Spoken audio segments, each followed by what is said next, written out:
నా పేరు గుత్తాల పద్మకుమారి సార్. మాది ఐపోలవరం మండలం అల్లూరివారి చెరువండి.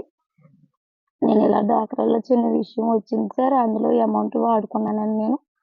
అది మా డ్వాక్రా యానిమేటర్ క్లియర్ చేసేసారండి. ఆ డ్వాక్రాకి వచ్చిన లోను అమౌంట్కి తిరగేసేసారు సార్. అందులో గెద్దాడ శ్రీనివాసరావు అనే అతను వాళ్ళ మరదలు ఉందండి, గెద్దాడ వసంత కుమార్ అండి. ఆవిడని అడ్డం పెట్టుకుని సార్ నాకు లోను ఆఫ్ చేశారండి. ఆ లోన్ బట్టి సార్, ఆ లోన్ అడ్డం పెట్టుకుని మా మరదలు డబ్బులన్నీ వాడేసుకున్నవి. లంజా నువ్వు ఆ డబ్బులకి సమాధానం చెప్పకపోతే కనుక నేను ఊరుకోనని శుక్రవారం నైట్ సార్ మా ఆయన లేకుండా చూసి వచ్చి నన్ను పట్టుకుని తన పక్కలో పడుకుంటే లోన్ అంతా నీకు సెటిల్మెంట్ చేసేస్తాను, లేదంటే నీ మగుడిని నిన్ను ఎక్కడి దాకా ఈడ్చాలి అక్కడి దాకా ఈడ్చాను, నాకు తెలుసు నీ పిల్లల్ని నీ మగుడిని ఏం చేయాలో అని నన్ను పక్కన పడుకోమని ఇబ్బంది పెట్టేయాడు సార్ పట్టుకునండి. అందుకని నేను బాధ తట్టుకోలేక నా భర్తకి గాని, నా అన్నదమ్ములకి గాని నేను ఎవరికీ చెప్పుకోలేదు సార్. గోదాట్లో దూకేశానండి. ఇంక ఈ బాధను ఎప్పటికీ అతను అలాగే బెదిరించాడనేసి నేను రేవులో దూకేశాను. గోదాట్లో నుంచి తీసిందేమో మరకల సాయంతో తీశారు సార్ నన్నండి. యానం గవర్నమెంట్ హాస్పిటల్‌లో జాయిన్ చేశారు సార్. ఐపోలవరం మండల పోలీసులు వచ్చి నన్ను దగ్గర స్టేట్మెంట్ తీసుకున్నారు సార్. నేను ఇదే కంప్లెయింట్ చెప్పానండి.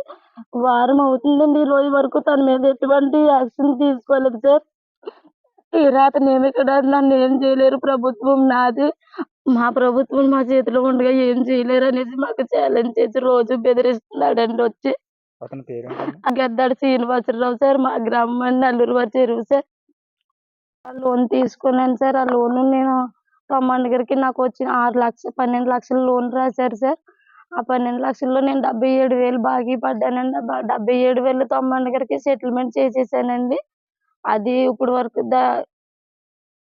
వరకు కూడా ఈ బ్యాంక్ లోన్ ఇవ్వకుండా గద్దాడ శ్రీనివాసరావు రాజకీయ నాయకులతో ఫోన్ చేయించిండి, ఆఫ్ చేయించేసాడు సార్. పక్కన పెట్టారండి.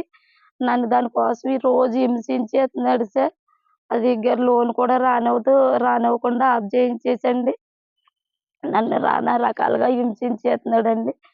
అది పోలీసు వారికి చెప్పినా గానీ ఇప్పటి వరకు కేసు పెట్టినా వాడి మీద ఎటువంటి యాక్షన్ తీసుకోలేదు సార్. ఆఫ్ చేసేసారండి. దానికోసం కూడా ఒకసారి తగిన న్యాయం చేయండి సార్ నాకు.